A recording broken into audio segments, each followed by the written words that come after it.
Hello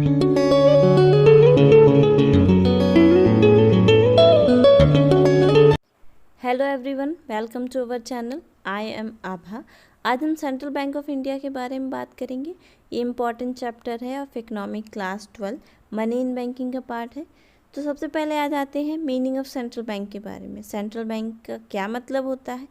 apex of monetary institution. Apex का क्या मतलब है? यहाँ पे हाईएस्ट किसी भी मॉनिटरी इंस्टीट्यूशन यानी मनी से रिलेटेड जितने भी इंस्टीट्यूशन होते हैं उसमें से सबसे हाईएस्ट कौन होता है? सेंट्रल बैंक होता है। और banking structure of a country, ठीक है, बैंकों में भी सबसे बड़ी जो बैंकिंग स्ट्रक्चर होती है वो कौन होता है? वो सेंट्रल बैंक होता है। It perform in national economic interest of a country, ठीक है, ये नेशनल इकोनॉमिक इंटरेस्ट में काम करता है। इसका मतलब क्या हो गया?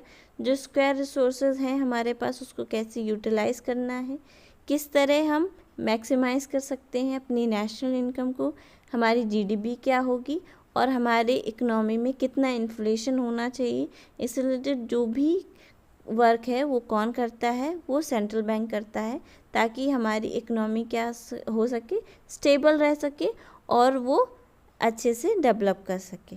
ठीक, सेंट्रल बैंक ऑफ इंडिया कौन है? आरबीआई, यानी कि रिजर्व बैंक ऑफ इंडिया।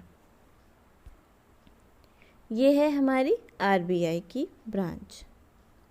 फिर आते हैं डेफिनीशन। अगर हम सेंट्रल बैंक की डेफिनीशन की बात करें तो शॉर्ट फॉर्म में कह सकते हैं कि central bank organised, regulates, supervise, develops the banking and financial sector of an economy.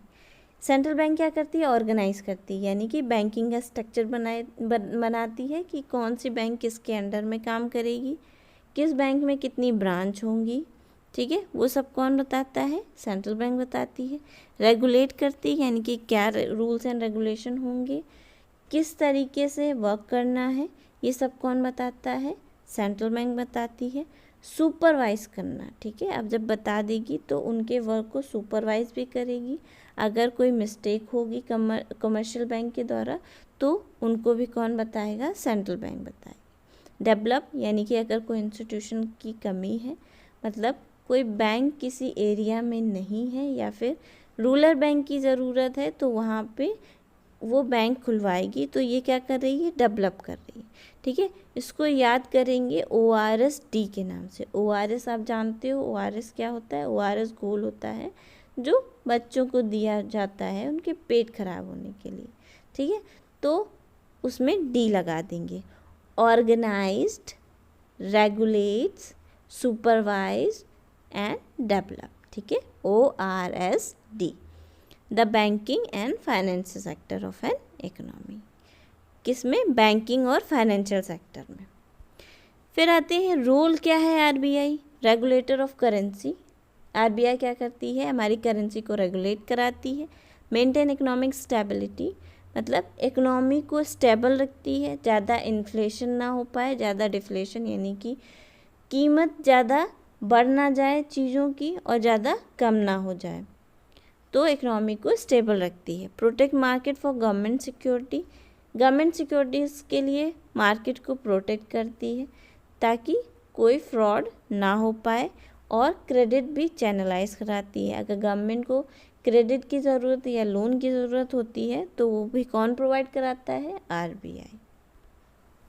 फिर आता है इंटर बैंक ट्रांजैक्शन, यानी कि दो बैंकों के बीच में होने वाला ट्रांजैक्शन क्या है? Inter bank transaction. मान लीजिए पंजाब नेशनल बैंक की चेक कस्टमर कहाँ पे जाके क्लियर करवा रहा है? एसबीआई में। तो एसबीआई पंजाब नेशनल बैंक की चेक को क्लियर करेगा किसकी हेल्प से? सेंट्रल बैंक की हेल्प से, क्योंकि ये इंटर बैंक ट्रांजैक्शन है, ठीक है। तो सेंट्रल बैंक क्या करती है? क्लियरिंग हाउस की तरह भी वर्क करती है। Adviser to the government, government के लिए क्या है? एडवाइज़र है, एडवाइस देती है related to money. Priority sector क्या है? यानी कि आरबीआई किसको सबसे ज़्यादा प्रायोरिटी देती है? सबसे आगे आता है एग्रीकल्चर, देन एक्सपोर्ट। एग्रीकल्चर तो इंडिया के लिए सबसे ज़्यादा इम्पोर्टेंट है। देन एक्सपोर्ट क्योंकि एक्सपोर्ट से हमारे जो फॉरेन एक्सचेंज है या फॉरेन रिजर्व है वो बढ़ता है, ठीक है, हमें बेनिफिट होता है, तो एक्सपोर्ट को सपोर्ट करती है। और स्मॉल स्केल इंडस्ट्रीज़ को सपोर्ट करती है, क्योंकि उन्हें सपोर्ट करना बहुत ज़्यादा ज़रूरी है। अगर गवर्नमेंट नहीं करेगी तो वो ख़त्म हो जाएंगे। उनको क्रेडिट देती है, ठीक है। Small scale industry get credit at cheap rate, ठीक है। सस्ते से सस्ते रेट में उनको लोन प्रोवाइड करती है, किसको? स्मॉल स्केल इंडस्ट्रीज़ को, एग्रीकल्चर्स को, और प्रमोट करती है एक्सपोर्ट्स को।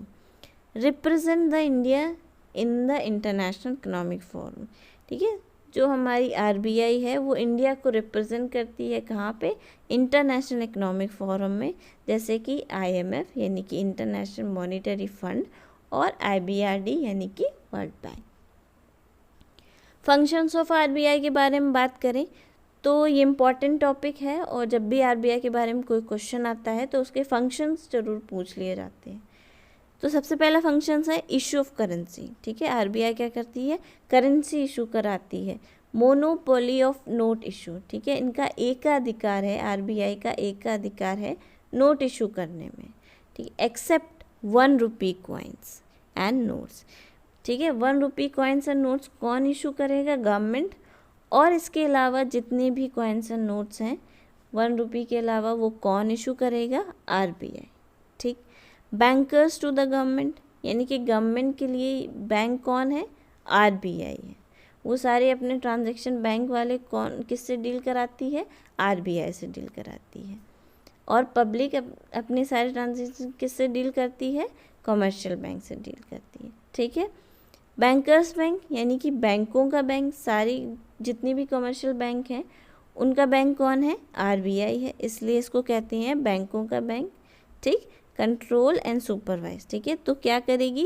जो कमर्शियल बैंकिंग सिस्टम है उसको कंट्रोल करेगी और सुपरवाइज करेगी हमारी आरबीआई। फिर आते हैं कि custodian of foreign exchange reserve. Custodian यानी कि ये फॉरेन करेंसी को क्या करती है? अपनी कस्टडी में रखती है, ठीक है।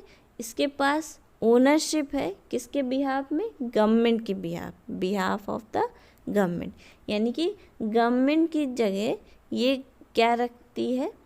फॉरेन एक्सचेंज रिजर्व रखती है गवर्नमेंट की ज़रूरत के लिए, ठीक। Controller of credit, controller of credit का क्या मतलब है? क्रेडिट ऑपरेशन ऑफ बैंक, कितना बैंक क्रेडिट ऑपरेट करेगी, यानी कि कितना लोगों को लोन देगी, कितना पब्लिक डिपॉजिट एक्सेप्ट करेगी, कितने रेट ऑफ इंटरेस्ट से लोन देगी। तो ये सारी चीज़ें क्या हैं? कौन कंट्रोल करता है? आरबीआई कंट्रोल करता है, ठीक है। Under the monetary policy of India, ठीक है। मॉनेटरी पॉलिसी ऑफ इंडिया के बारे में हम नेक्स्ट वीडियो में बताएंगे। अभी के लिए आप इतना समझ लीजिए कि क्रेडिट को कौन कंट्रोल करता है? आरबीआई। फिर आता है इशू ऑफ रिपोर्ट्स, ठीक है। जो भी रिपोर्ट्स होती हैं यानी कि जो भी डाटा होता है उसको कलेक्ट करने का काम और पब्लिश करने का काम किसका होता है? आरबीआई का, इन न्यूज़पेपर और न्यूज़ चैनल। डेवलपमेंटल फंक्शंस, अब डेवलपमेंटल फंक्शंस क्या होते हैं? आरबीआई प्रमोट करती है बैंकिंग हैबिट्स अमंग पीपल, ठीक है। तो आरबीआई क्या चाहती है कि ज़्यादा से ज़्यादा लोग क्या करें? बैंक अकाउंट खुलवाएं और बैंक के साथ ट्रांजैक्शन करें और सेविंग को प्रमोट करें, ठीक है। एंड मोबिलाइजिंग सेविंग, ज़्यादा से ज़्यादा सेविंग अकाउंट खुलवाएं। तो इससे क्या बेनिफिट होगा? इससे बैंक को भी बेनिफिट होगा और कस्टमर्स को भी बेनिफिट होगा। फिर आता है इंडियन मॉनेटरी पॉलिसी या क्रेडिट पॉलिसी। किस तरह आरबीआई अपनी क्रेडिट पॉलिसीज़ को रेगुलेट कराती है हमारी इकोनॉमी को स्टेबल रखने में, ये हम नेक्स्ट वीडियो में पढ़ेंगे। So thank you so much guys.